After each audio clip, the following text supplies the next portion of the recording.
ఈరోజు మా మనవరాళ్ళు వచ్చారు.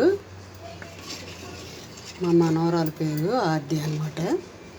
దానికి బాదం సేమియా అంటే చాలా ఇష్టం. అది బాదం పౌడర్ వేసుకొని ఇలాగా MTR బాదం డ్రింక్ మిక్స్, ఇందులో కూడా బాదం పౌడర్ వేసుకొని బాదం సేమియా చేసుకోవచ్చు. సగ్గుబియ్యం, సేమియా, యాలకి పొడి, కొంచెం బెల్లం, కొంచెం షుగరు. ఇందులో 2 స్పూన్లు బాదం పౌడర్ వేసాను అన్నమాట. ఇది బాదం పౌడర్ ఇలా జల్లుకుంటే చాలా టేస్టీగా ఉంటుంది. ఇందులో 2-3 స్పూన్లు వేసాను.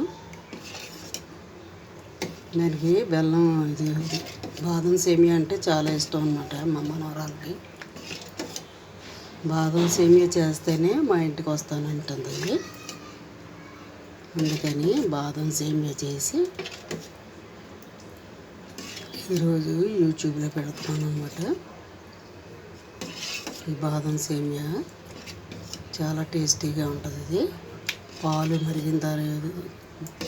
పాలు మరుగుతున్నప్పుడే మనం సగ్గుబియ్యం వేసి ఉడకపెట్టిన తర్వాత కొంచెం సేమియా వేసేసి సేమియా వేపాలి.